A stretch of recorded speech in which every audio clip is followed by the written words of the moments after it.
not entertained?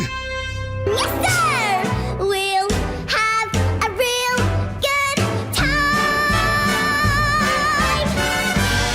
He's Dave, and I'm Dallas, and this is Vintertainment. We have opinions on just about everything. Sometimes those opinions are spot on. Sometimes they go down easier with a glass of wine. This is Vintertainment, the wine and entertainment pairing podcast.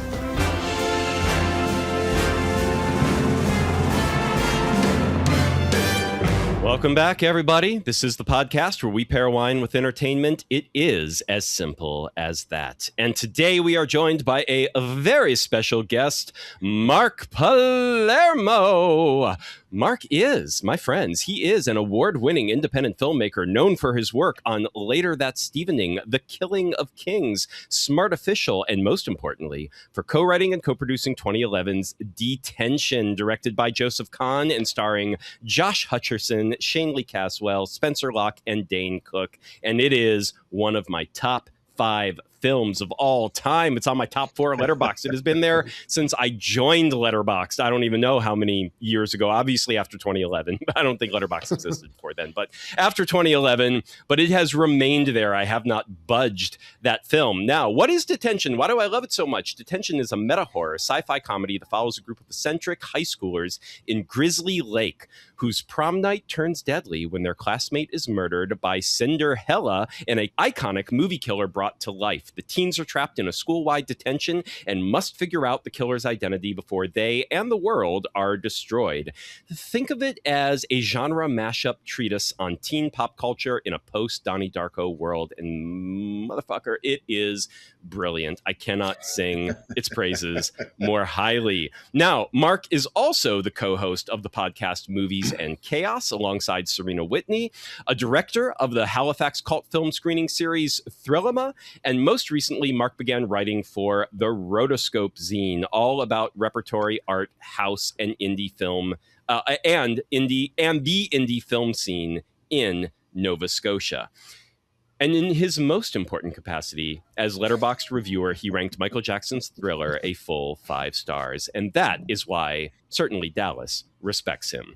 So, Mark, Mark may seem familiar to longtime listeners because he's been here before. Back when we used to cover music, TV, books, and comics, as well as movies, Mark joined us to talk about a Carly Rae Jepsen album, which we had bonded over with our shared middle-aged male love for CRJ. That's right, Dave, but I am instilling, you two boys, a 3 CRJ mention limit for this episode because I cannot afford Dave and Mark spiraling back into a CRJ wormhole for the next week.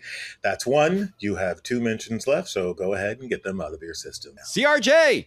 But I'm keeping one in reserve. And All loophole, right. You didn't say anything about her full name said out in full. So, you know, but I will respect the spirit of your rule. And I have one more. I'm going to keep that in reserve. Anyway, this time we had to have Mark back on to talk about a movie. He's a movie guy after all. So, Mark, welcome back. Welcome to the podcast now called Vintertainment. And how are things in that fictional time zone of yours? Thank you both so much for having me back. It's always fun to come here and talk about my weird passions with you guys. Yeah, things are good. I mean, the cost of living in Halifax is crazy. It's an affordability crisis. But, you know, as you might see behind me, the sun is out. That's right. The squirrels are coming out to play. And I think the will of the people keeps it good. So things are all right. We like it. Sunny silver linings, yes. Right. We like it, man. Yeah, thanks for coming back. I was going to say thanks for having us back, but I haven't done your podcast yet. Maybe Dave has. Hint, hint. I have. But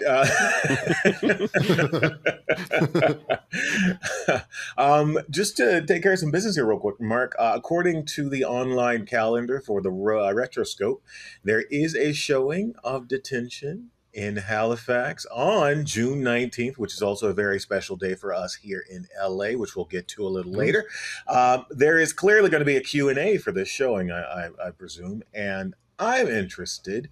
what questions are you guaranteed to hear from audiences when you have talks about this films or showings or friends who realize you did this work? And what questions do you wish audiences asked more of? I mean, probably the most annoying question that pops up at these things is, what drugs were you on when you wrote this? Nice.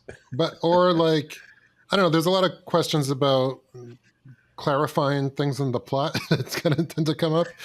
I don't know. I guess I would like to be asked more about, what the aims of Detention were within the genre of the teen movie. And it's interesting to me because, in the years since it came out,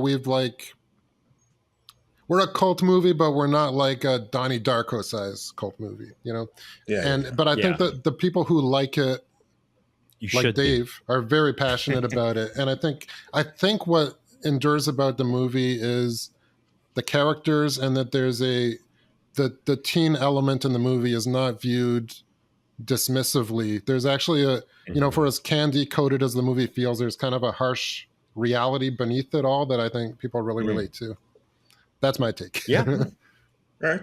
That tracks. Yeah. I think it's both. For me personally, I'm not going to go too deep into this because we could just make an episode about Detention and have Mark on, which would be way too biased. So we can't do that. But that's why we try not to have filmmakers on talking about their own movies. Is I'm like, then we're just like a branded content podcast. So we gotta not do that. But because I discovered Detention before I ever met Mark online or talked to him or had any interaction with him.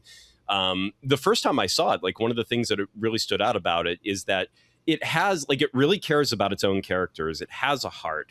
The candy-coatedness of it all, there's a freewheeling fun and an actual, like, for lack of a better term, like care for the characters. But then, yes, that dark underbelly where you're like, but they're also living in a world, like this is a hyper-realized version of the real world, but there's like that underlying current of like, this is kind of serious. And these fates and the drama that are befalling these characters, it's taken seriously, even though it's having a freewheeling good time with it. And that is such a tight rope type, high wire, or what do they call that? High wire, tightrope. High wire. There you go. Yeah. Balancing. Yeah, it's a balance. Okay, it's synonymous. I was like, okay. Anyway, so yes, you walk that line beautifully with that movie, and that's a feat because that's not too easy. So, is there anything, Mark? By the way, before we get to our main topic today, is there anything you have going on that we failed to mention? Anything coming up? Any breaking news that you want to drop on the Vintertainment podcast that you have not revealed anywhere else, or what you got going on? You kind of mentioned the main ones. I think that the podcast and the Retroscope, the new kind of newsletter zine that I started with Jen Yamato and Andrew Neville, is keeping me busy, and it's good because it gives me a chance to do long form prose, which I do for the intros of the podcast already, but I like staying in practice with that. I'm pushing off some things I should be working on. I have a book I've been working on for a long time. I need to get back to that. A couple film scripts in the wings I'd like to kind of develop more. So, but those are what are keeping me busy right now. So now to business, folks. Mark, tell our listeners what movie you chose to talk about today and why. Okay, so the movie, when I was asked by the lovely Vintertainment podcast to choose a movie for them, I don't know. I was thinking about like what recent films have really stuck with me as kind of great works or works I really liked. So I'm choosing the 2017 micro-budget zombie movie, One Cut of the Dead. And to explain it briefly, this is a meta movie that I think in its simplest description, and it's probably all you should know about it before watching it, is about a film crew making a zombie movie that gets attacked by real zombies in the process. But it is also so much more than that. And it's become one of my favorite films over the past 10 years. It's a film that's full of surprises and payoffs. It's perhaps, I would say, the only zombie movie that can ever be described as feel good. I screened this film a couple years ago at Thrillima, and when I pulled the audience at the start, like nobody had seen it before, and it was maybe the best screening we ever did because it was a fully like newbie audience, and you could just kind of I don't know at what point in the movie it happens, but there's a point where you can just feel it click into place as kind of a revelation. And there's just an enormous sense Yes. of goodwill towards the people on the screen. And there's no Yes. real separation, I feel, between the characters in the movie trying to pull off this miraculous feat and the filmmakers doing a feat themselves. So it's a movie Yes. that's very much about art it's almost anti-auteur theory in that it's a movie about art as a collective effort. It's also, I think this is the best movie. If you know people who only watch mainstream movies and you're trying to get them into more eclectic stuff, this is the movie to show them. It's a totally it's a totally good crossroads that way. 100%. And on that note, folks, I just want the audience, the listeners, to know we will be talking at length about the entire story of this movie. So if you have not seen One Cut of the Dead yet, this is a movie that rewards not knowing what's going to happen Absolutely. before Go you in go blind. in. So do not listen to this podcast until you have seen One Cut of the Dead. I highly, highly recommend doing it that way rather than listening to this full podcast and then going off to see the movie. But if you are truly like, I'm never watching a zombie movie, don't worry. Then go ahead, listen to this podcast. I bet we will convince you to go see this zombie movie before it's For all said sure. and done. But there will be spoilers ahead. Trust me. And the one other thing I will say is Shaun of the Dead is probably the only other feel-good zombie movie that might actually exist out there. You could argue it's not as feel-good as this one. Don't get me wrong. This one definitely trumps it in terms of pure feel-goodness. Because Shaun of the Dead has its tragedies. That's true. One Cut of the Dead is like straight up heartwarming at the end. But yeah, Yes, I see exactly. what you're saying. Okay. Yeah, but Shaun of the Dead is like it's feel good ultimately, even though you do have to absorb some sadness and tragedy. That's true. Whereas One Cut of the Dead is just by the end of it, you're all in, and you're just cheering for everyone on screen. And we are going to ruin it. We are going to ruin why that is as we go here, guys. So go watch the movie, then come back. Yes. And before we get to the movie itself now, we, of course, have to challenge Mark and Dallas with our wine trivia question of the week. So, gentlemen, I know In which nothing horror about film? wine, but okay, go ahead. I'll try. Yeah. here we go. Here we go. Your podcast is a challenge this week. Okay. Well, you might get this one, though, Mark. In which you may. horror film does contaminated pesticide used in a vineyard turn a village's residents into flesh-eating zombies? Is it A, Brute Force, that's Brute with no E, Brute Force from 2022, directed by Eve Symington?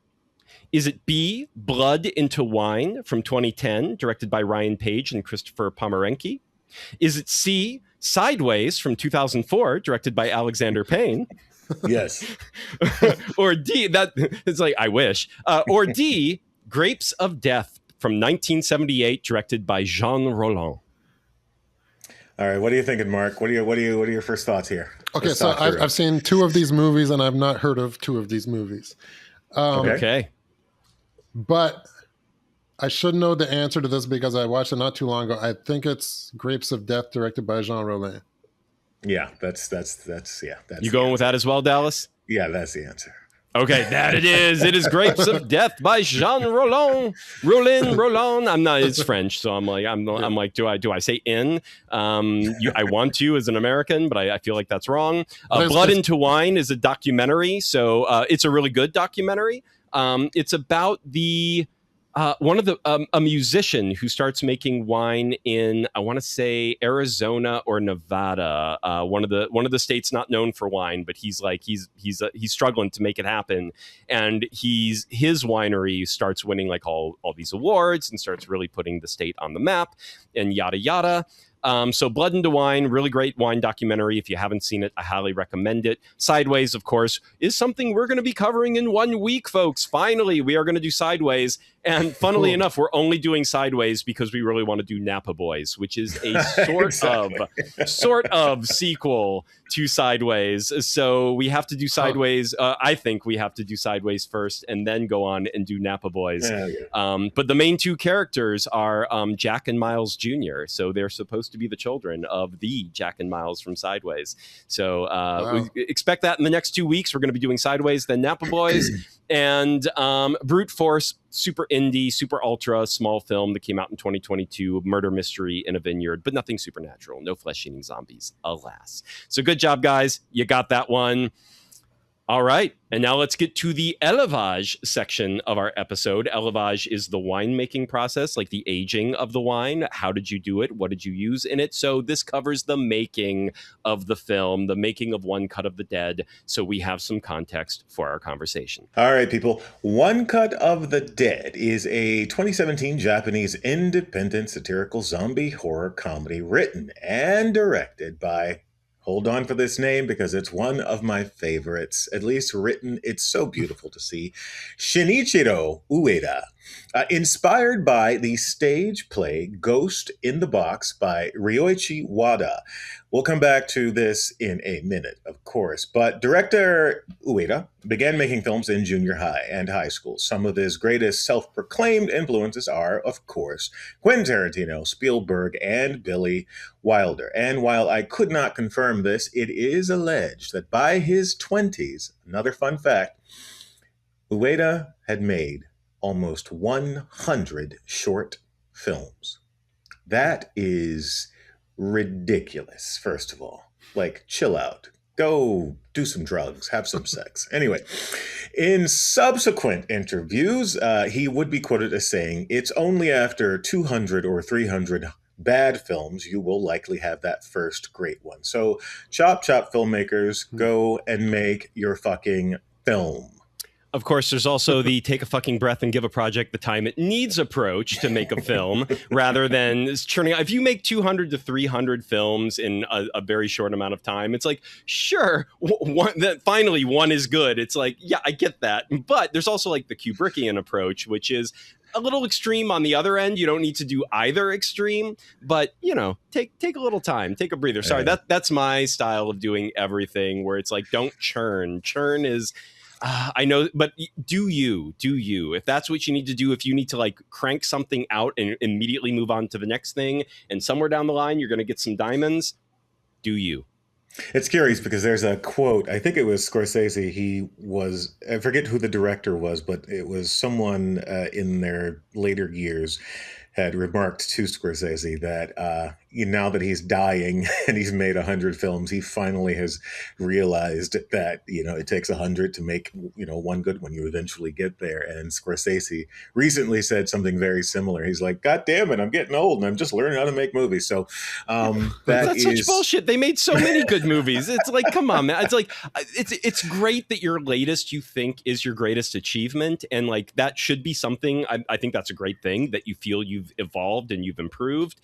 But that doesn't mean everything you made before that it wasn't good or wasn't worthwhile or wasn't, and aren't things that other people are probably going to disagree that your latest movie is so much better than what you made 20, 30 years ago.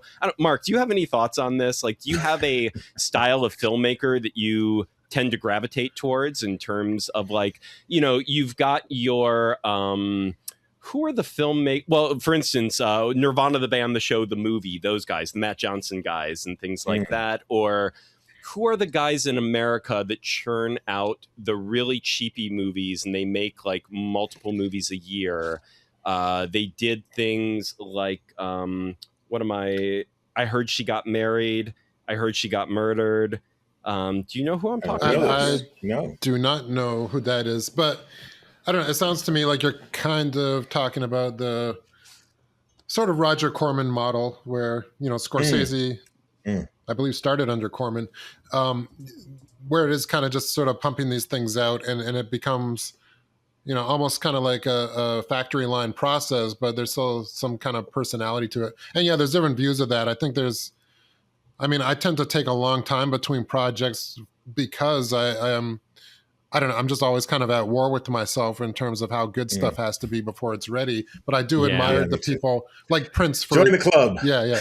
Or like if you look at it like a musician like Prince, who has so much music, so much of it was never even released. And it's like, there's something to that too, that you can just kind of have so much content. Some of it is going to be great. Right.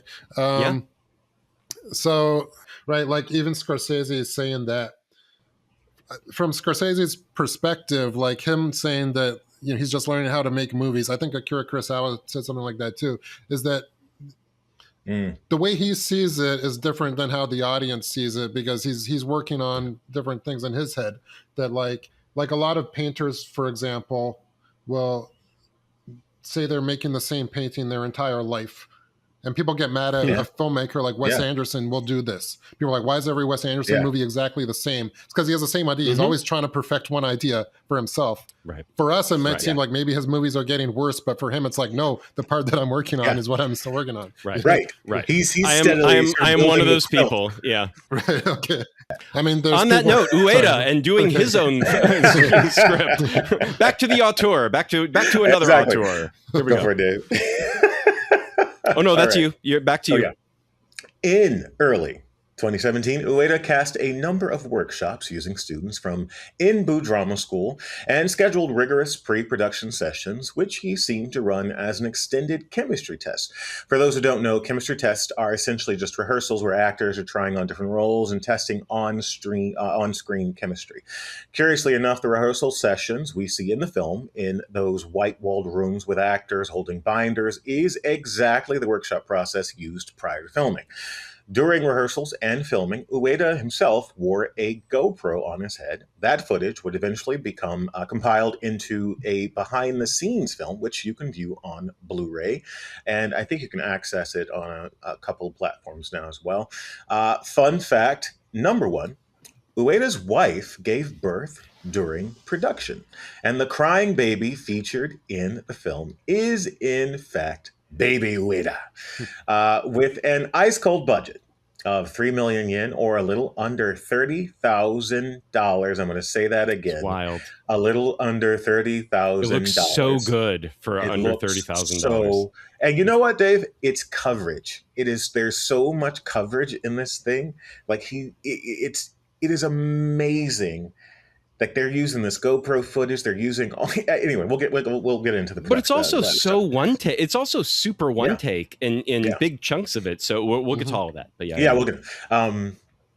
Okay, where was I? Yeah, with an ice-cold budget of 3 billion yen, or a little under $30,000, principal photography commenced and took 8 days in mid-2017, including 2 days for the 6 takes it took to nail the 37-minute single-shot sequence at an abandoned water filtration plant in Milto City in Ibaraki Prefecture. Fun fact number 2. Some of the cast actually paid to be in the film, as it was produced and a product of an acting and directing workshop. Contrary to popular belief, not much storyboarding was used during the production, as Ueda preferred to find and set shots on set in real time. I want you guys to really think about that shit for a second. We'll come back to it. And to reiterate, the legendary 37-minute one take took 6 takes to get right, which must have been maddening on set. After filming wrapped, the editing process took 4 months. And I got to say, I actually think 6 takes is actually fairly impressively small amount of times to get a one take of that length, because like if you think about full run-throughs for live plays and how many they do before an opening night, or how many shows even after opening night it takes until that show is actually perfected, and they don't even have to like fucking stay in frame or any shit like that. Like they just have to get it right and keep improvising, which we're going to get to this movie and its story, which is essentially what has to happen within the movie within the movie. Is everyone's improvising all the time because nothing goes smoothly, nothing goes according to plan. But I say 6 takes is pretty average, and sounds like they got off light to do that incredible one take in just 6 takes and 2 days. Like if this was a bigger budget movie where they had the luxury of going longer, like they would not have done this in 2 days. They would have taken like fucking, they would have rehearsed it for fucking weeks. And just like burned the money to like make it happen right. But like they had 2 days and 6 takes, and it's exactly. Anyway, back to you, Dobbs. All right. The film opened with a 6-day run at an 84-seat art house theater. Initially, the crew and team expected a ceiling of 5,000 tickets to be sold. But by the end of the year, over 2 million tickets had been moved, leaving everyone involved awestruck. Following that success, next came the Udine Film Festival in Italy, where the film received a 5-minute-long standing ovation and won the second-place audience award. After its release, the Japanese press described the film's success as a Cinderella story, which, of course, threw interest into Ueda's early work into overdrive. This led to the re-releases of his works, including 2008 science fiction novel, The Other Side of the Donut. I think something's lost in translation there. After the word of mouth spread to feverish levels, Ueda joined with other local directors for the hashtag Save the Cinema movement. And like our own micro cinema movement here in the States, Ueda even lent his name to the Mini Theater Aid Initiative, which implored audiences to support smaller theatrical houses. And the box office. In Japan, it made box office history by earning over 1,000 times its budget. Overseas, the film grossed a total of $31,178,962 as of last year. But that kind of success rarely comes without some scandal. So in the August 21st issue of the weekly magazine Flash, ran an article on the film with the headline "Suspicion of Copyright Infringement," and an interview with Ryoichi Ueda, the theater director and playwright. Ueda claimed that the copyright to One Cut belonged to him and his theater troupe, Peace, who had performed the Ghost in the Box play from 2011 to 2014. Now, initially, Ueda wrote positive comments about the film, saying it had, quote, become something completely different, unquote, and that he was, quote, really happy to see the work he had created back then brought to life in this way, unquote. However, he later requested that his name be included as the original author. Instead, when the film was released on a wider scale in August, his name was credited as original concept by, and Ueda's name was also then included in the special thanks section. He didn't like that. So the film's production company issued a statement announcing the story was completely different from the stage play, which, even according to Ueda, when he saw the film, he was like, it's totally different. He's on record as being quoted that way. So there was no legal copyright infringement. Director and screenwriter Shinichiro Ueda also stated on his Twitter account that he considered it an original work and that he had written, directed, and edited, drawing inspiration from the stage play. He wrote that he had received enthusiastic approval from the playwrights during the production stage and credited the names of the playwrights at the time as collaborators in the planning and development. Eventually, it was announced on the film's official website that the credits would be written in a way that mutually respected the originality of Ryoichi Ueda and Shinichiro Ueda. They both got co-original story by the two of them, planning and development cooperation by Peace Theater Company, and inspired by Ghost in the Box by Ryoichi Ueda and Peace Theater Company. It should also be noted that at one point, in retaliation, Ueda announced he would be releasing a DVD of a recorded performance of the new production of the stage play to take advantage of how popular the movie was, and then that DVD would go next to the One Cut of the Dead DVD, though this was abruptly canceled 1 month before the planned release in order to honor the ongoing negotiations.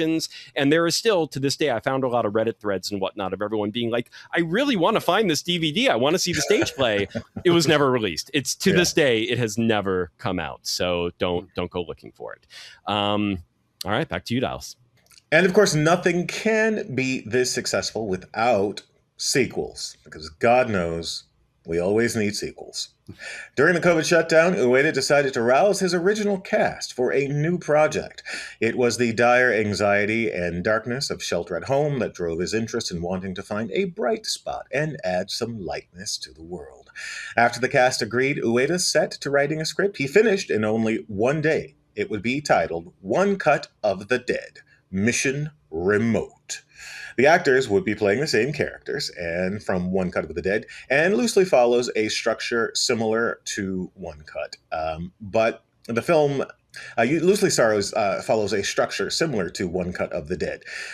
The fictional director receives a call from a producer asking him to make an episode of a docudrama within a month.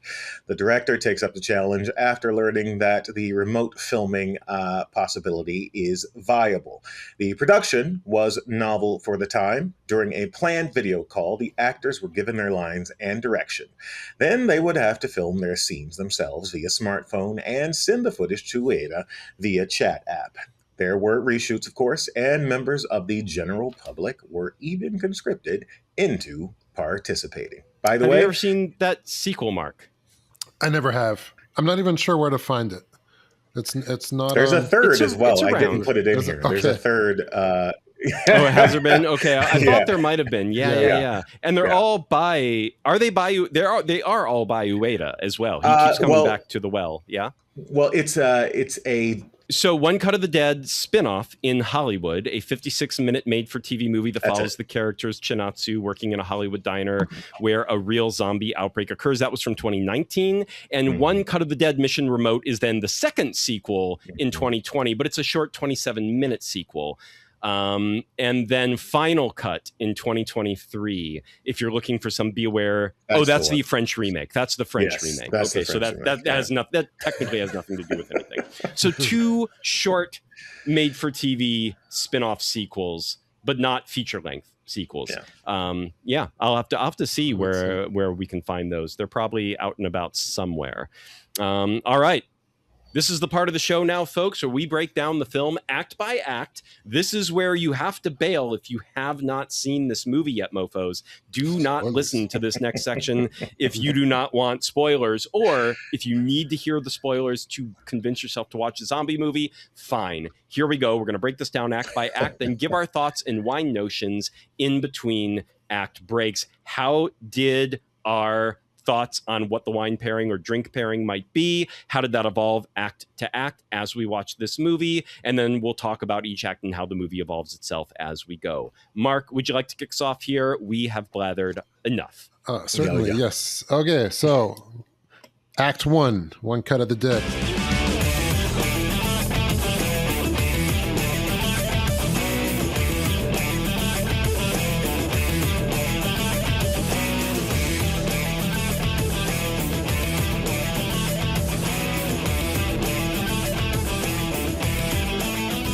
We open on a scene of a lone girl wielding an axe being slowly stalked by a male zombie.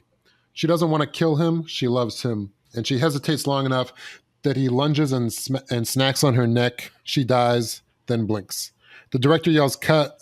That was the 40-second take. We meet the cast and crew of a low-budget zombie film called True Fear, shooting in an abandoned water filtration plant. But soon a cameraman turns into a zombie and bites the assistant director, turning him into one as well. The cast and crew panic, but the director, Higurashi, insists they continue filming using the real zombies.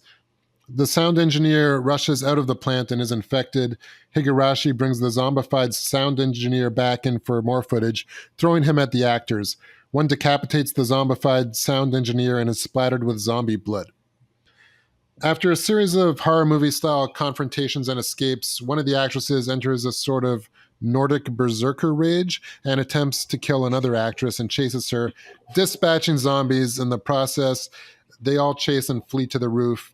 It is revealed that director Higurashi, desperate for film success due to mounting debts and frustrated at the actor's work, arranged for a blood pentagram to be painted on the roof to revive real zombies per the plant's haunted past. Though through a series of violent sequences, everyone dies but the actress from the beginning, Chinatsu, and the fake male zombie Ko. But Ko has now been infected, and in a scene similar to the start of the film, Chinatsu uses her axe and decapitates the zombified Ko. Director Higurashi berates Chinatsu for going off script. Chinatsu kills Higurashi, and she ends Act 1 by standing on the blood pentagram in a trance-like state as credits start to roll. Note, this is only 30 minutes into the movie, and credits are actually rolling. All right. And that is the end of Act 1. So, Mark, the first time you saw this movie, how did this first act? You don't know what's coming next. How did this play for you? Okay, so the first time I saw this movie was, I believe, during the pandemic, when it played at, and what here would be at about 1:30 a.m. It started on The Last Drive-In with Joe Bob Briggs, where I never heard of the movie. It's like, okay, something else is starting. Yep. And I can't remember if he mentioned beforehand that it was all one take, the first part of the movie, or not, but I clued in that it was at some point anyway. I was liking it. I was like, all right, let's see where this goes. But I do tend to enjoy kind of no budget, people working with fewer resource type horror movies anyway. I have heard from people that they stopped watching the movie during the first act. To me, I didn't have that issue. I quite enjoyed it. But I had no idea what was going to happen. And one of the pleasures of the movie is that it's not one of those movies where you know everything that's going to happen in the first half hour. It keeps throwing twists at you. Right. Yeah. I'm curious how you Dallas, guys responded to that. Yeah. So first off, Dallas, did you know the structure / twists of this movie before going in? The only thing I knew about this film was the one take concept. Okay. I knew nothing else about it. I didn't necessarily know it was about zombies. I knew it was sort of horror adjacent. Okay, so not even that. Yeah, nothing. Honestly, nothing. Because as you and I have discussed, Dave, I'm one of those guys. My brain is very good at immediately hearing one or two things and then just filling out the entire 100%. I know exactly what it's going to be, and so I like to limit my information and knowledge about things I'm actually interested in as much as possible. And I remember seeing a trailer for this. I think it was the Oscar-nominated shorts that year. It was at like IFC Center or something, and one of the ads popped up, and I was like, "Oh my God, one take! Yes, going to see that." So I knew absolutely nothing about it other than the one take concept, and I was like, "Yeah, got to see it. Got to see it." Okay, cool. And yeah. How about you? Yeah, so the only thing I thought I knew the twist of this movie, which was the movie within a movie thing, and then the one take. So like when it opens, I'm like, okay, this is all going to be actually a crew. Like this isn't the real zombie movie kind of a thing, except 30 seconds in, the director yells cut. And I'm like, wait, I thought that comes later. Right. Like I thought that was the change when that happens. And then the movie just keeps going. And, now it's real zombies in this film that's trying to film a zombie movie, but then real zombies occur. And that's what I thought the only twist of this movie was that you were going to be seeing, and I knew that like people had warned me that like people had stopped watching after 30 minutes. So it's like what you're watching initially seems more cheap than this movie actually is, not as well put together as this movie actually is. And you have to keep going because this is all on purpose. It's meant to be a little off, like this movie within the movie. The thing is it's a movie within a movie within a movie. And so there was yet another shell that I wasn't expecting, which is after this 30 minutes, right? So go ahead. Another thing I'm just remembering, I thought it was only a 37-minute film the first time I saw it. So you were thinking of the sequels. No. I was thinking it was just because in the 37-minute one take. Yeah, right. And so we walked away from seeing that ad thinking, oh, it's just a 37-minute long film. Okay, no. And so it was layers on layers on layers when I actually sat down to watch the film. Right. And so I audibly remember standing up from the film, looking around at the audience and going, holy shit, that was kind of the best thing I've seen in a long time. Exactly. So I didn't know, or I thought I knew. And then I went in and then I was very confused for the first 30 minutes because I'm like, this whole thing is the thing that people walked away from, but we're already in the movie within the movie. So where is this going? And when the credits finally started to roll, I was like, okay, yeah. So this is obviously going to go somewhere after this, but I didn't know where. I didn't realize this was essentially just going to turn into a straight up comedy. No horror. Unless you count filmmaking as horror, which unless you count filmmaking do. As horror, yeah. No, there's no zombies in the movie. When we showed the movie at Thrillema, like I warned the audience at the start, like there's going to be a part where it feels like the movie's over, like do not leave. Because I remember when I showed the movie to my brother, and as the credits started rolling, he just turned to me and was like, well, I have some questions. Like there's like an hour left. Right. It's like, that was not feature length. Like you can feel it in your bones. You did not just sit through a feature length movie. For sure. And that is the thing is it goes long enough that you're like, no, I guess this is the movie. But then when the credits start rolling, it is way too soon for it to be a complete movie. So, but it goes long enough because that 37-minute one take is essentially what you're starting with. You are going through the first 37 minutes, just watching the one take movie. And then Act 2 reveals what this movie that you are watching is actually going to be about once that first 37 minutes is over. Dallas, yeah, go ahead. It's so funny. I'm just remembering this now. Yeah, we saw the ad for it during the shorts presentation and equated that to it being a short film. And we're never, there was no information until we bought the tickets. And then sitting in the film, because I didn't recheck, I was like, oh, it's going to be a nice 37-minute. And so when those credits rolled, I was like, okay, all right. That's... well, and here's the thing.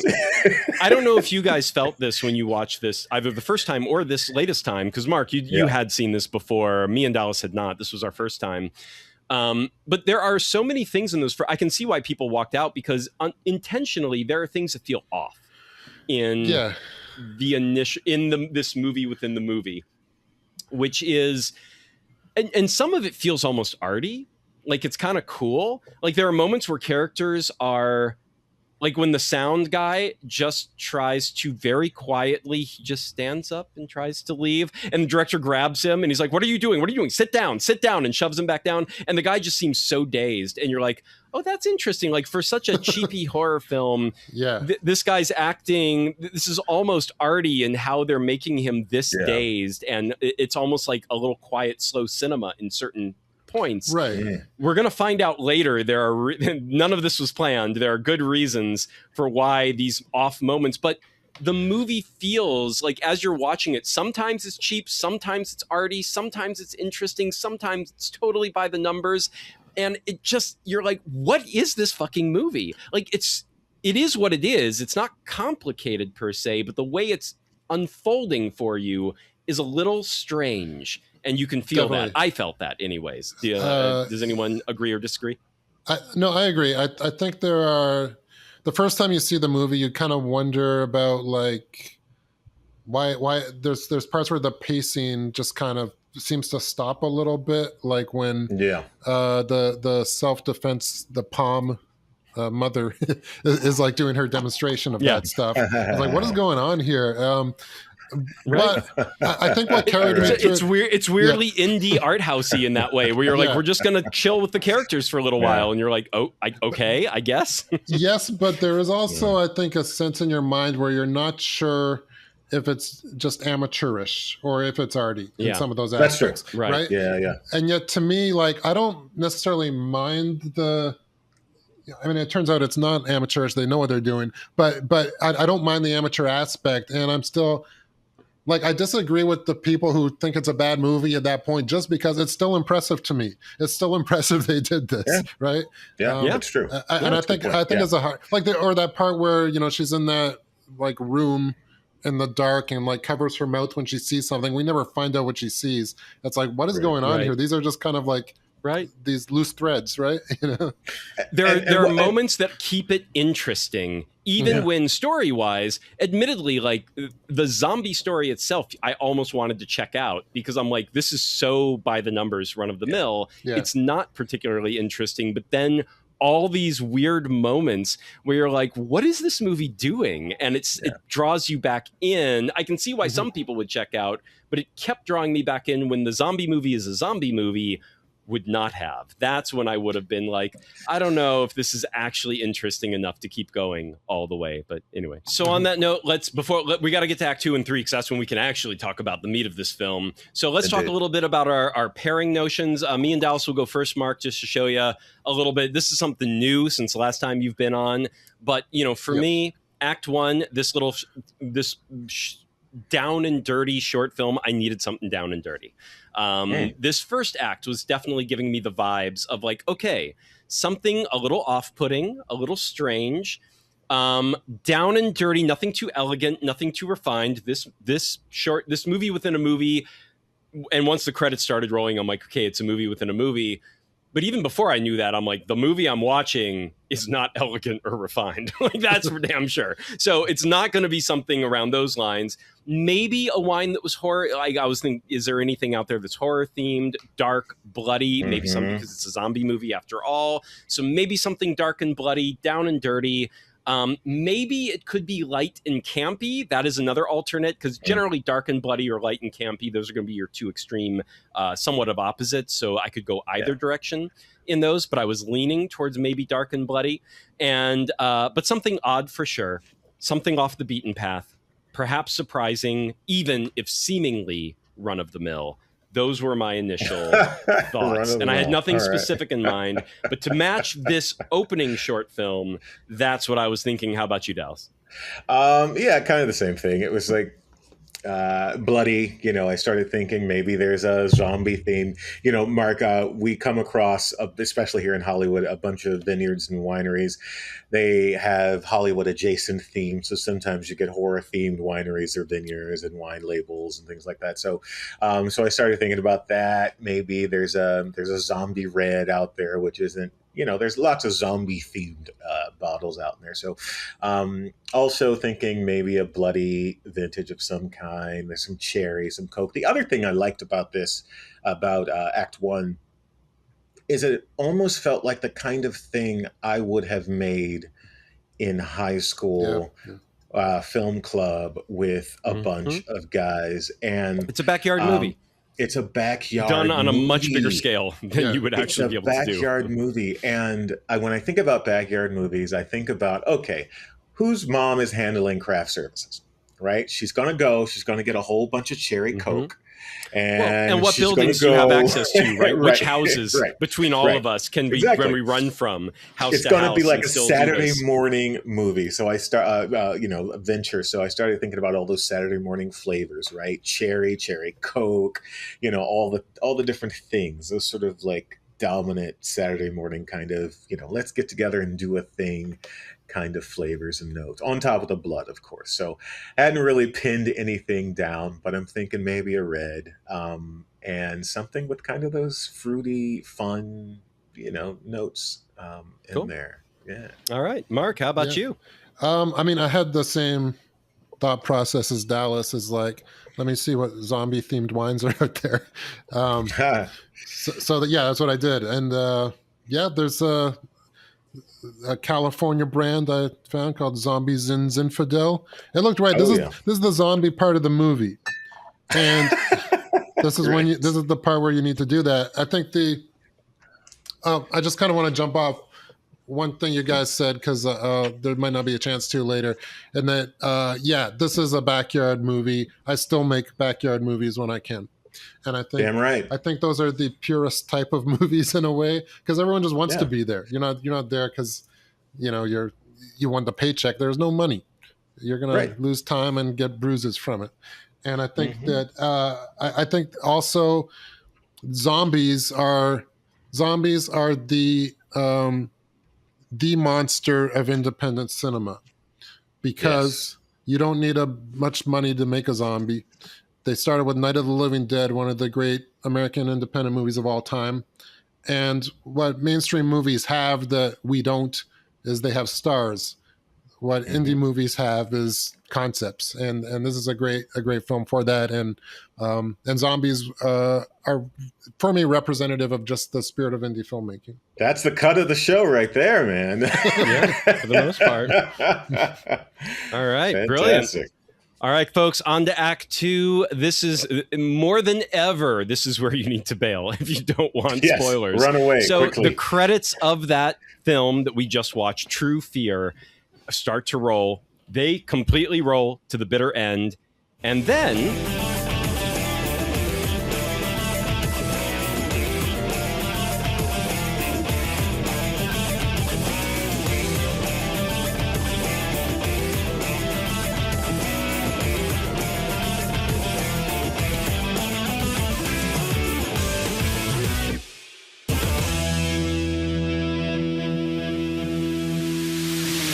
we flash back into the personal lives of the cast and crew that just made the film True Fear. Takayuki Higurashi, director of a TV drama starring alcoholic actor Manabu Hosoda, is approached by network executives to direct a low-budget zombie film in one take, live, by the way. This is going to be broadcast live to launch the new quote-unquote zombie channel. He is initially reluctant, but accepts in hopes of reconnecting with his daughter, Mao, a horror movie fanatic and up-and-coming assistant director. Actors cast for One Cut of the Dead.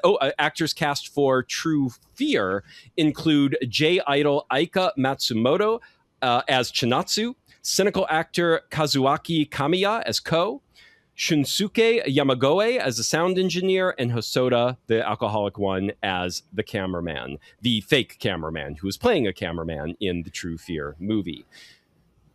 Now, as True Fear is to be a live show, there will be no reshoots or delays. It has to be one flawless take, 37 minutes, no stops. As rehearsals progress, however, one of the lead actresses nursing a newborn baby, this is baby Ueda in real life, nursing a newborn baby, has to drop out. Higurashi then enlists his wife, Harumi, an ex-actress who knows the script inside and out, to take her place.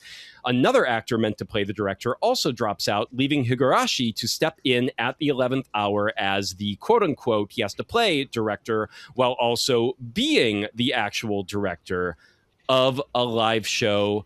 What could go wrong? End of Act 2. So this is where we start to realize there, and this runs for until about a half hour left of the movie. So this is a solid full Act 2 where you're seeing the making of the cast and crew coming together to make True Fear. Within this film, we're watching One Cut of the Dead, and we start to realize this is what the rest of the movie is going. The majority of the movie is going to be about is them making the film. And it's very slice of life, though comedic. It is meant to be a comedy, so dramedy for the most part.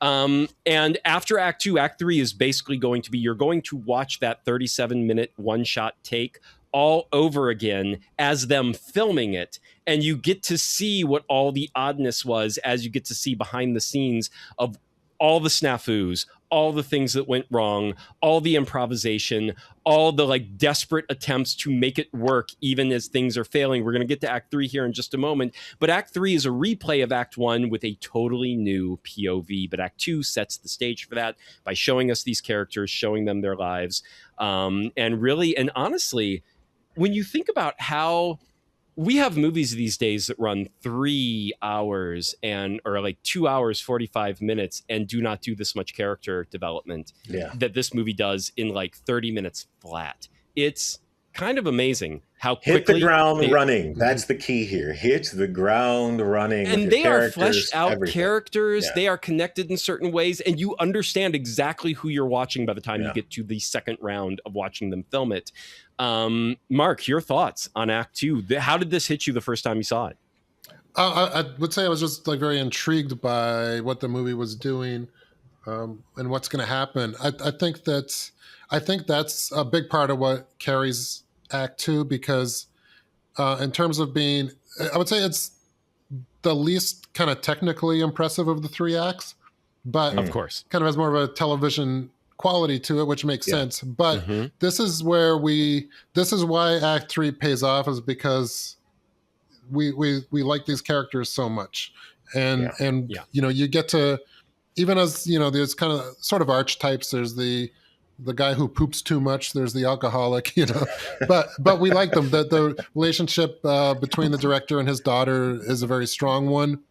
I like that his daughter is seen wearing, I guess what would be seen as film bro t-shirts a lot, because I think that kind of, especially at the time that came out, that was kind of like a sort of, wow, okay, we're going here. So a quick thing about that, Mark. One of the producers on set showed up in it was I think the Smith shirt or something, and it started a trend with everyone.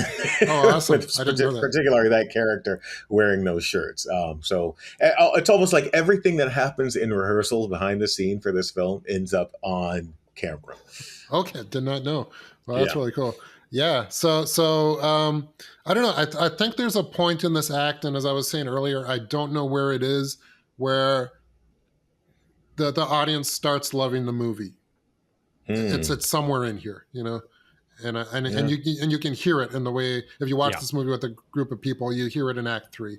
And I think for me, when I realized, like, we jump back, we started, because obviously it's a flashback, we're going back to the making of, but it just kept going. I think the thing that impressed me the most is when I realized that we weren't going really back to where we just came from. We just saw the thing they had made, and now this is all about the making of. And that, when I realized that's what this movie really was, and I don't know, it all fell into place. I didn't even need to get to Act 3, though. Act 3 is the part where no matter how much you like the movie, Act 3, you just love the movie after Act 3. You can't help it. I don't think anyone can watch this movie front to back and not completely fall in love with it. I find that impossible. You cannot in Act 1, you cannot in Act 2, but not by the time, but stitch them all together. Yeah. It is such a process going through those 3 in exactly that order. And the quality because Act 1, that's the thing. It's like the quality's a little shaky. Act 2, like Mark just said, he's like, oh, it's better. It's like, it does great character development. You get to know these characters, you fall in love with them. But at the same time, there's a little TV quality to it. There is something where it's like, it's not impressive per se. It's just nice. And then you get to Act 3 and it's nice, wonderful, a payoff, and fucking impressive. And so there is just this evolution of what the film does that I think if it did it in any other order, it would not have worked half as well. Like, this is the order it had to do it in. You know, I think the X factor for this film is this backyard quality. Even for the average audience member, this sort of backyard filmmaking quality, even for the average audience member, because it's what the film's about, is making a film like this. Right. But for the average audience member who isn't a filmmaker, doesn't aspire to be a filmmaker, it still has that Saturday morning, group of friends together making a fucking film kind of quality that pulls the average person in. And in the back of your mind, you're sort of like, yeah, I guess I could technically kind of do this with a group of friends on the weekend with some fake blood and some shit, And I think, by the time we get to Act 2, which kind of lowers the bar a little bit and gives us a little behind the scenes, and then curating that with Act 3, which we'll get to in a second, it is a full ride. And I agree with you, Dave. It's difficult for anybody who watches this entire film to walk away disliking it or feeling dissatisfied. But if you stop at Act 1, like I almost did when we first watched it, or Act 2, you're probably going to check the hell out. But if you make it to the end of Act 3 of this film, it's probably going to be one of your favorite films. Probably. I will say Act 2, though, is so winsome. I have a hard time imagining why anyone would drive, unless they are bored because they really wanted a zombie movie. Right. That's the only reason I can see someone might bow out, is they're like, where's the blood? Like, we're not going to get any horror, anymore. Like, like this isn't a zombie movie. And it's like, yeah, no, psych, not a zombie movie. Not really. It's about the making of a zombie movie, but it's not a zombie movie. All right. So Act 2, guys, my thoughts on here. Nothing changed per se from the first thoughts, except now something fiercely independent. This was plainly going to be a big thematic quality of this film. So likely a winemaker that was what they call a negociant, a winemaker who purchases fruit in small quantities and makes small batches of wine. You're not an estate. You don't own land. You don't have money like that. You are literally like, I can buy small bushels of fruit, make small bits of wine. Like I can rent out barrel space or stainless steel tank space in a larger winery and make my side project fruit. That's the kind of vibe that this film has. So something fiercely independent like that. And then you're buying from multiple vineyards. So that's kind of the team. That's your co-conspirators. It's like, it's all these different vineyards. And then you as the winemakers, it's not just estate fruit at the estate winery. It's all your vision. That's the auteur shit. This is sort of like, okay, you need your team. So maybe something negociant like that, but then a very small winemaker. I also definitely wanted something off the beaten path. I wanted to stick to that. This is a live one-take horror broadcast, so something I knew, and because this became such a comedy in Act 2, and then especially into Act 3, and this isn't actually a horror movie at all, not bloody and dark. It definitely had to be something lighter and fresher. And as the film turns into a proper comedy, and gloriously so. So those are my thoughts on Act 2. Dallas, any new thoughts here? So I decided I'm also working on a zombie, not a zombie, but a horror wind themed thing. So it's definitely kind of something I'm working on. It's in my mind. But the central question for this project is, where would I go to escape a zombie apocalypse in California, and also be guaranteed to have at least a good time? And for me, that's going to be a wine country. Uh, and so I'm fleeing specifically out to wine country up on a hill. And wine wise, I'm still thinking bloody. I'm still thinking some of those Saturday morning flavors, like some cherry, the Coke, the raspberry, maybe a few baking spices in there, all the things. Mountain Pinot. Okay, got it. Yeah, you're right, actually. So yeah, that's where I am. Okay, cool. Mark, how about you? Yeah, so I don't know. I kind of looked at it as Act 2 being, the part of the movie where people are dealing with their existential crises and the mounting dread of this project they've taken on. So wow, you took the drama. You went to the drama I more took than that seriously. route. Interesting. Yeah. Also, because we're dealing with alcoholism a bit at this point in the movie, I think True. That's true. I hate to stereotype the Japanese, but I just would say a basic ginjo sake, but a cheap one. So, you can drink a lot of it. To go with the budget of the film. Yeah. Yes. It's like, none of you can afford better. Let's this cast and crew has to be able to afford drinking it. So let's put it that way. Yes. All right. Brilliant. All right, Dallas, take us home with Act 3. Act 3.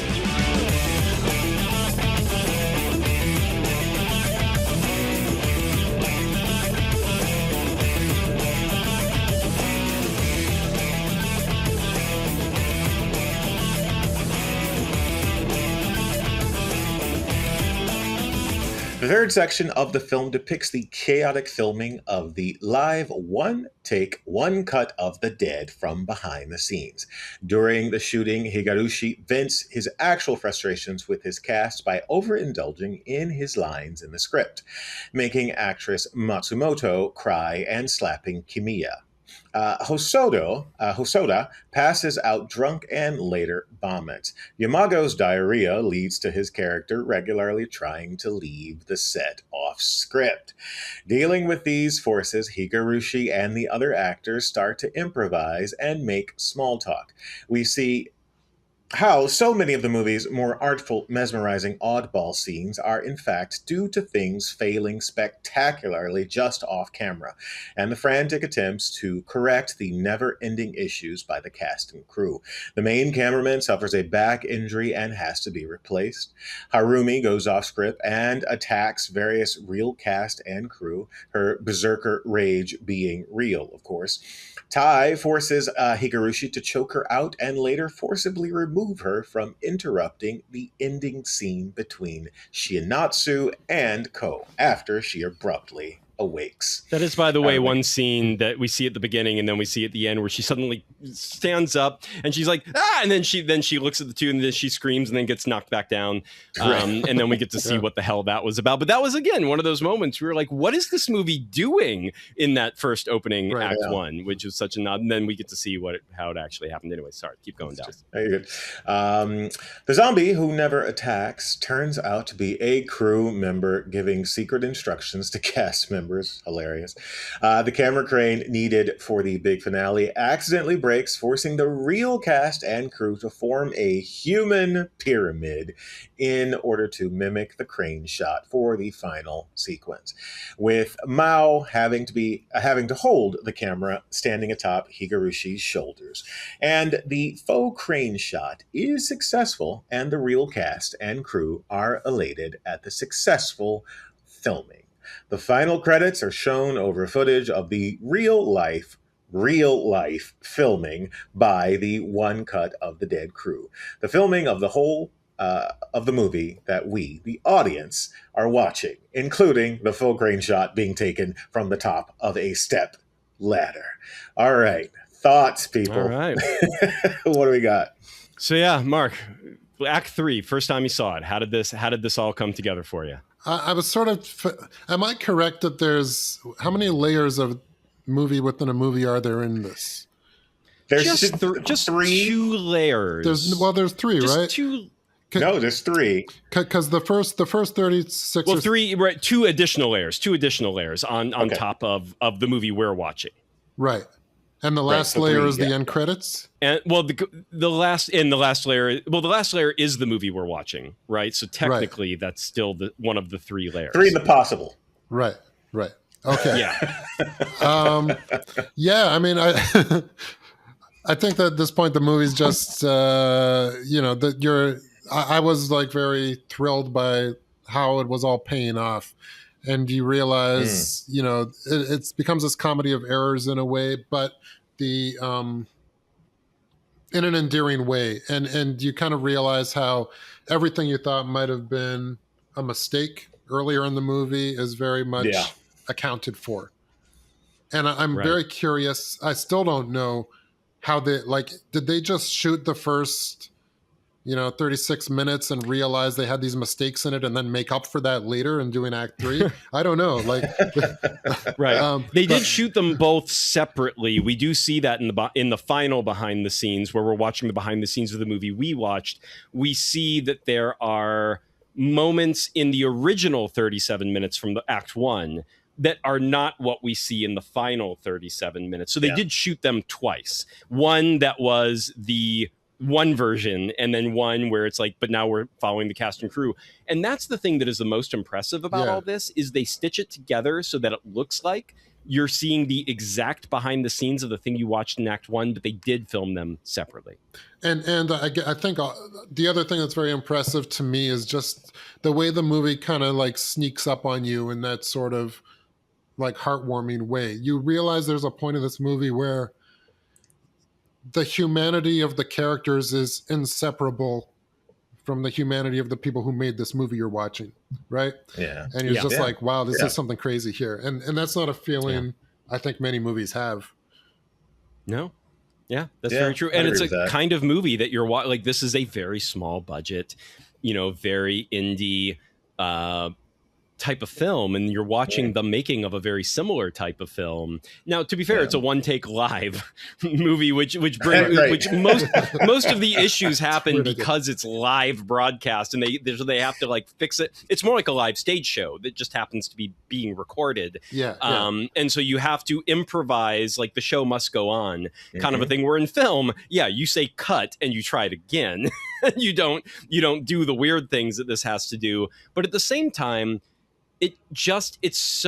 I think it brings to life for the audience, because audiences can, even if you understand intellectually that it's a smaller budget film, I think this really brings home what it is you're even watching, and like how much it takes and what people have to do to pull it off. So you wind up feeling the same love they do for this very flawed, very like, they messed up so many things, and the fixes kind of work and also kind of don't, and yet they're so proud, and you're proud of what they pulled off. And I think that it just all translates in this third act that way.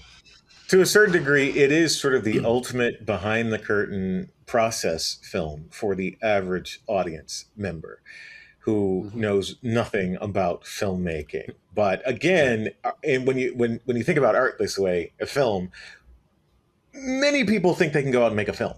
Many people think they can just go out and they can ostensibly, of course.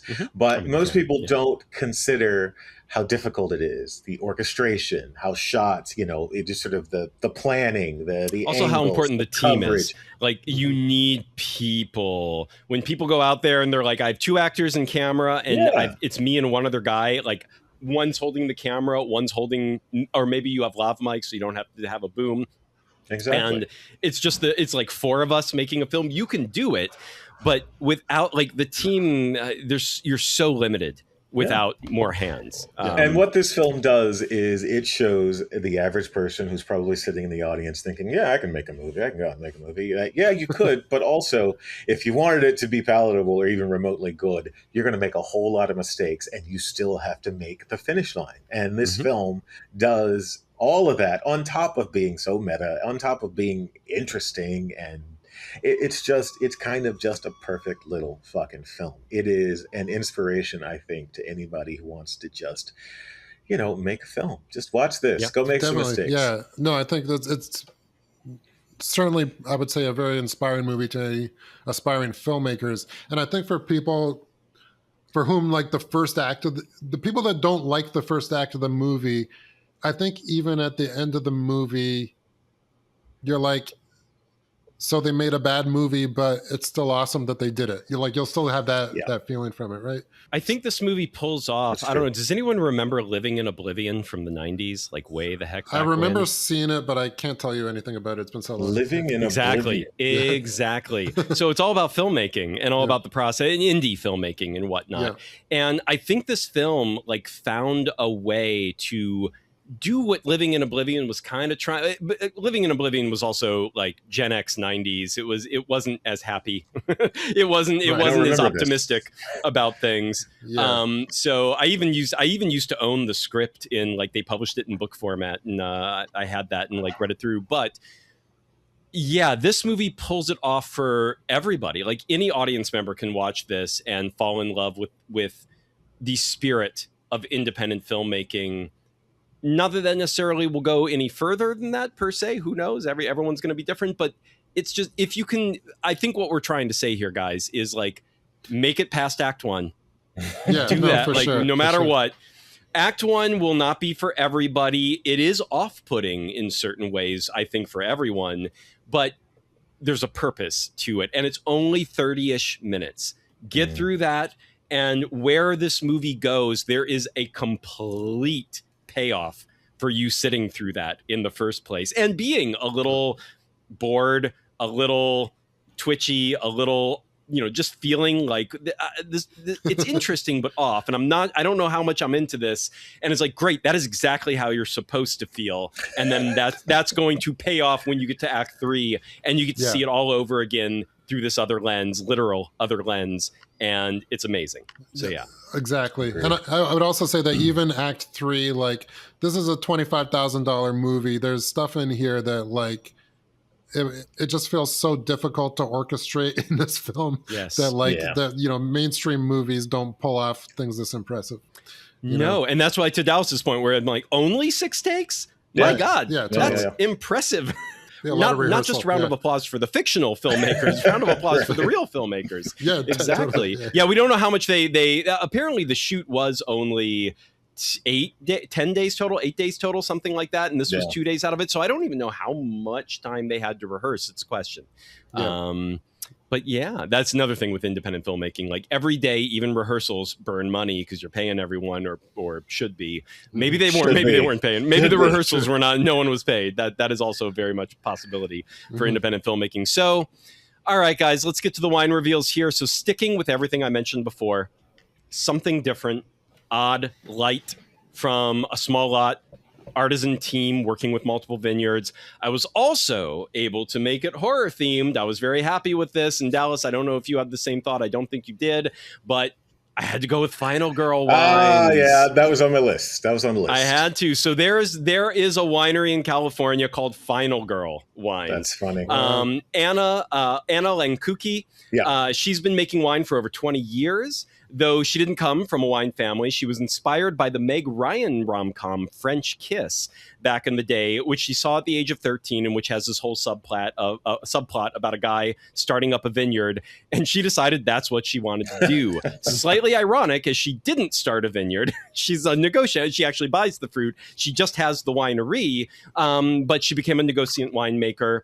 And she was educated at UC Davis, the top enology and viticultural school in the USA. And Anna went on to work in Napa, Sonoma, a number of harvests in New Zealand, where she met Peter Lankuki at a party. And their first conversation was about what skills they would bring to the zombie apocalypse. They hit it off. They are now married and a team. And Peter, in his spare time, even back then, wrote horror screenplays and horror podcasts. So thus, Final Girl Wines was born. And the wine in specific that I chose, and every wine is sort of like themed to a type of final girl. For those who don't watch horror movies, by the way, final girls are like, the girl who is always the final person to stand up and defeat the evil or monster or they go down together at the end, but they are always the last one standing. They are the final girl. So the one I chose was the one they once called their Piquette, but now has been renamed their Frankenfizz. Not very zombie, but let me explain. Not very zombie. So Piquette is a style of wine where you take the used grape skins, the pomace, after it's already been used to make one wine. And then you take that whole mash and you rehydrate it, you add water to it, and let the fermentation that's still happening in the pomace continue. And you let it, you soak it kind of like a second use tea bag type of a thing. And this creates a low alcohol, lightly colored and lightly fizzy flavored wine that is kind of like a stitching together of those component pieces, the ultimate in recycling.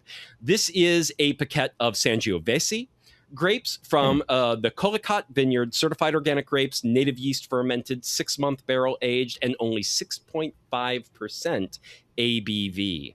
So this has the lightness, the oddness, the dirtiness from using that pomace maceration, the creativity, because I'd never even heard of a Piquette before. It's a French term, a French style of wine they sometimes do. The Italians sometimes do something called a ripasso, which is very similar, a second pass through the skins. But this is something I'd never seen coming out from a California wine. To my knowledge, this is the only Piquette in California anywhere. So it has that creativity that this movie has. It's a tart fruitiness. The low ABV is actually best for a film like this, where you want to pay attention to all the little details that are going on, especially by Act 3. So do not get too tipsy too fast, or you're going to miss out on all the things that you can catch in this film. So coming from a group like Final Girl, something creative, something light, refreshing, fizzy, low in ABV, but also weird. I was like, yes, this is so Final Girls, Frankenfizz, Piquette, the stitching together of all these component pieces. That is my pairing for One Cut of the Dead. Dallas, what you got? Actually, I'm gonna go last here. I want to hear what Mark has. Okay, Mark is you next. Sorry, I'm the least Mark. qualified. Okay. Okay, so I cheated a little. This is not a wine, but it is alcoholic beverage. Across the street from me is a brewery called Propeller Brewery, and they have what is called a hard root beer float. Now I'm thinking about One Cut of the Dead. What is the final flavor of this movie? I feel it's more sweet than it's bitter. So Yes, they advertise this as a nostalgic treat. Nostalgic for what? What is root beer nostalgic for? I don't know. But made with Propeller root beer, locally blended vodka, and vanilla. It's quite good. I can tell you barely taste the alcohol in it, but it's 5% and you get a buzz. Okay. And feels like this. Okay. Hard root beer floats, guys. You can make them at home. Mm-hmm. You just heard the recipe. We're gonna get that. And yeah, I think from like root beer is very nostalgic for like the soda shops back in the day type of a thing. You know, the what you always see in like the Lynchian old school diners and things like that, and they would always have root beer floats was always a thing. Charlie so I think Brown, it was a much bigger thing. Yeah. Yeah, it was a much bigger thing in old towny America than today, even though everyone knows what a root beer float is still. But yeah, very cool. Hard. So a little vodka in your root beer float, guys. Just pepper it in, and that's what you get with, especially if you have kids. No, not if you have kids. Don't do that. That's how they can join you watching One Cut of the Dead. Okay, Dallas, what you got? All right, so a couple things here. This film is, I think, easily one of the greatest inspirational films for potential filmmakers ever made. Yeah. If you have any interest in becoming a filmmaker, first of all, don't do it. Run. Secondly, you should probably watch some process films. And this, I think, is a process film in its own way. I, like you said, Dave, started thinking about all the zombie references and parallels and the death and the blood. And, of course, I was going to go, as you said, with a hill country Pinot. I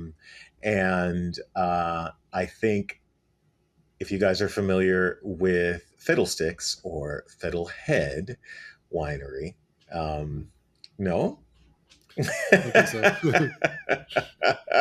Dave, you are for sure. You are definitely familiar with it. But let's see, where are my notes here? Here we go. So this wine reflects the cool climate on the Fiddlestix fruit, as they like to call it. It is a blend of all 6 clones planted in this vineyard.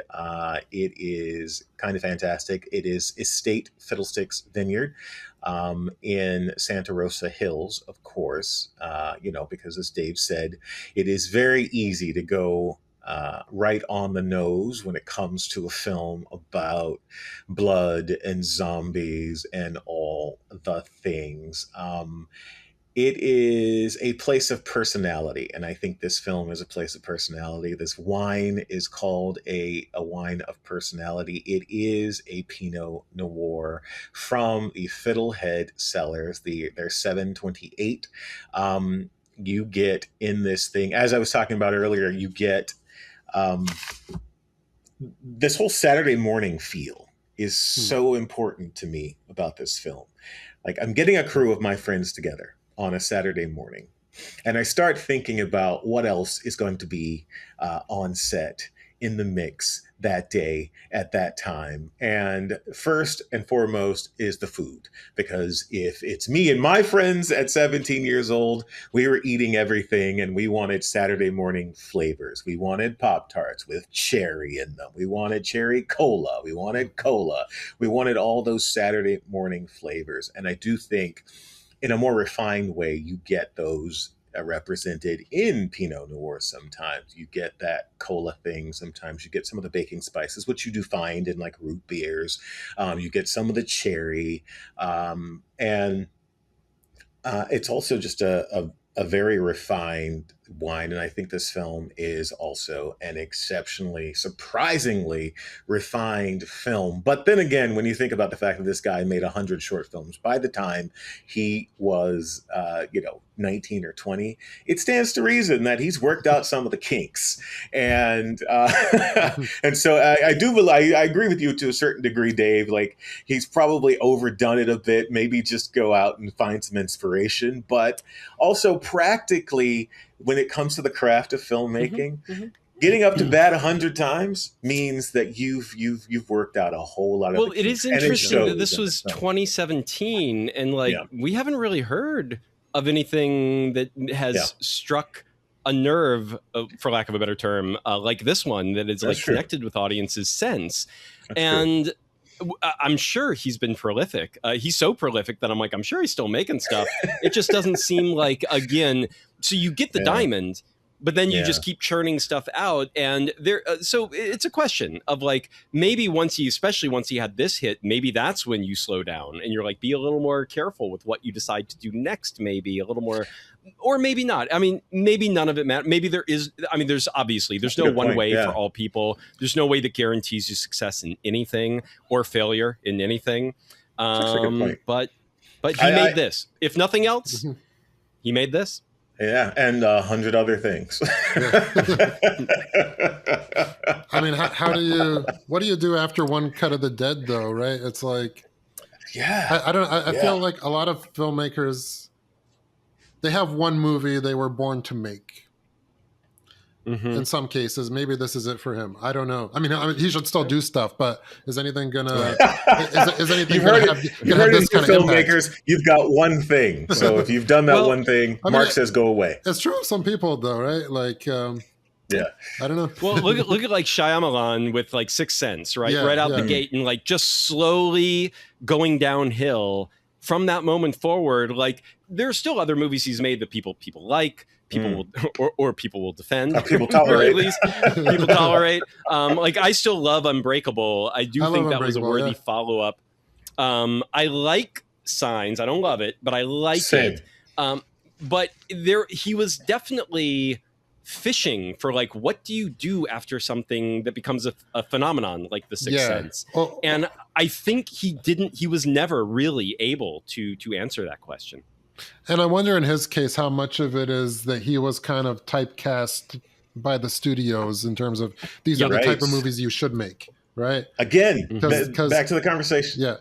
Yeah, go ahead, Mark. Sorry. Yeah, no. I No, I agree with you. I agree with you don't know. on Shyamalan. Yeah, I just don't agree with you on Tarantino and Wes Anderson. I Yeah, think they it is do that whatever thing. the fuck they want. I think that quality of hitting so hard and so acutely early on, the studio comes, and when you do align with the studio, you do kind of the weight is heavy. The gravity of producing again and engaging whatever audiences you engaged before just kind of usually in that model means you are pigeonholed to a certain degree. And Yeah. yeah. Or like look To at some degree, that's why a director will pause after Right. a hit. Right. Like when you have that phenomenon, and all of a sudden they start turning everything down, right? Because they're sort of like, I don't want to repeat myself, and I'm gonna take a step back, and then like 5 years later, they finally come out with their next film. Yeah. But it's sort of that is also a conscious choice where you're like, if I just jump to the next thing, it will be the It will same be. thing. Absolutely. Or close enough, because Absolutely. that's all I'm going to be offered. And I have to almost wipe that memory away. But sorry, Mark, you were about to say something there. Oh yeah. Well, I mean, I think some movies they're just kind of like lightning in a bottle, right? Like it is hard to repeat that. I think like Tim Burton is Yeah. an interesting example, and I think his movie Ed Wood is kind of comparable to this in a sense, in that Ed Wood is like notoriously thought of as like one of the worst all-time filmmakers, and yet you come out of that movie thinking he's a great artist, right? Because you're just inspired by everybody around it, the passion that goes into it. But I think Tim Burton Still rough to get through an Ed Wood film, let me tell you. well, Still not easy. You got to have the right kind of wine, Good point. Actually, you know what? That's a good point, Mark. We are going to do an Ed Wood film here, and we're going to pick the worst one. You should, yeah. Ed Wood movies are fun with people in the right mindset, same mindset. Yeah. But I think like Tim Burton had a period where, he was selling as an artist. I would say through the 80s and 90s. And then, I don't know, something happens. Maybe you change as a person a bit and you start getting typecast.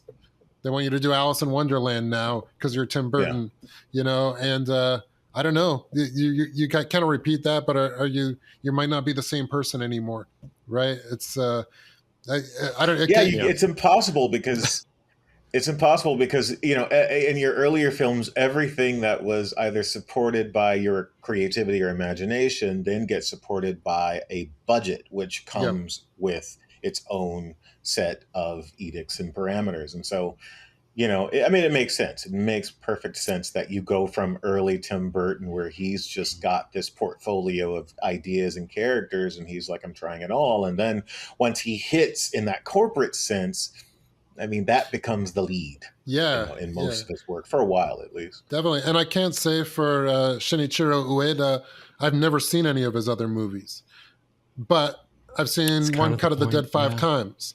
And I think the sense that I get from it is I don't know. I get the sense that he's a director who like really likes people and who,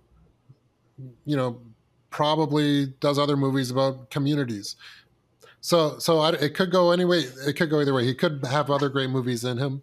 I don't want to. It's true. Yeah. Stop him from doing anything. But he's got to find. But he's got to make another two. He's got to make another 200 before he gets there, though. So could be. That might be his way. That's true. That could be the issue. How do you do another movie like One Cut of the Dead? Yeah. All right. Pleasure being here. Yeah. Well, thanks so much. Let's wrap this up with it. We have blathered on long enough here. We are dangerously approaching our limit on time. So thanks so much for joining us today, Mark. We could talk another hour on this movie easily. Everyone, go listen to Movies and Chaos for a podcast that actually sticks to its roughly 1 hour time limit. Also, read Retroscope zine, especially if you're in the Nova Scotia area. And Mark, tell our listeners, where can they follow you and your podcast zine, etc. online? Okay. Thank you, Dave, and thank you, Dallas. It's awesome being here. Enjoyed this discussion. I think the Movies and Chaos, the podcast I do with Serena Whitney, is available like on any podcasting service, I believe. So it shouldn't be too hard to find. Give us 5 stars, because 4 stars does nothing for us. And exactly. Nothing. And the Retroscope is on Instagram at Retroscope Film and is on Patreon, where you can read essays and things at The Retroscope. And you can find me on Instagram just as myself as the true Mark Palermo. Fantastic. Beautiful. All right, let's close this out here. Thanks so much for listening, everyone. Be sure to join us in the upcoming weeks as we tackle the ultimate wine movie ever made, the Academy Award-winning Sideways. That's right, we're finally doing it. And then the sort of satirical sequel to Sideways that just dropped last month on streaming, Napa Boys, with returning guest Decarceration, the man who spent 10 years locked away in an American prison and now watches and reviews all the movies he missed while away.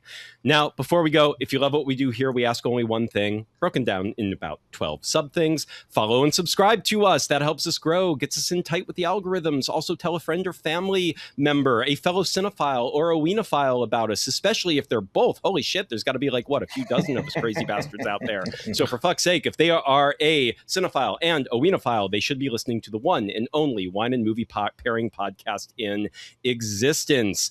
Even better, and to endear yourself even more to our completely self-obsessed hearts, go follow us on Substack. Just go to vintertainmentstudios.com, where you can interact with us, find bonus wine and movie pairings. Also, make sure to check out Wine Cellar Cinema, our new micro cinema built inside a wine shop here in Mid-City, Los Angeles. Our first night of short films, each paired with a wine, is set for June 19th. Yes, Juneteenth. And tickets are going on sale June 8th. And we expect them by the time this episode drops that actually they started to go on sale June 8th. I think that will be yesterday when this episode drops. And we expect them to fly. Spots will be limited as we can only fit so many people inside a wine shop. So head to winecellarcinema.substack.com to get notified for all our Wine Cellar Cinema events. And many thanks to our sponsor, the place where Wine Cellar Cinema will take place, Curated Wine Shop. No idea where to begin finding a wine that pairs with your movie? That's okay. Almost literally no one does. But Curated is here to help. They accept every Vintertainment-inspired challenge and will curate the selection to match your palate. Just tell them what you're trying to pair with, your budget, your preferences, and they will show you the way. Curated is a boutique wine shop on La Brea Avenue, Mid-City, Los Angeles, founded and operated by peeps currently and previously part of the entertainment ecosystem. Johnny, Kelly, Allison, and Mia, they are all fantastic. Go meet them. They carry an ever-changing, wide-ranging selection of small lot artisanal wines, from the known and comforting to the completely unique reds, whites, rosés, oranges, sparklings, dry wines, sweet wines, and everything in between. Go check them out if you're in the LA area. Find them online, curated-wines.com. They do ship. If you're not in the LA area, go find them online, curated-wines.com, vintertainmentstudios.com for us Vintertainment Bros, and winecellarcinema.substack.com for all things Wine Cellar Cinema. Danke so much for listening. We will be back in 1 week with another wine and entertainment pairing. Foyo Vintertainment. Ciao for now. Later, people. Woo!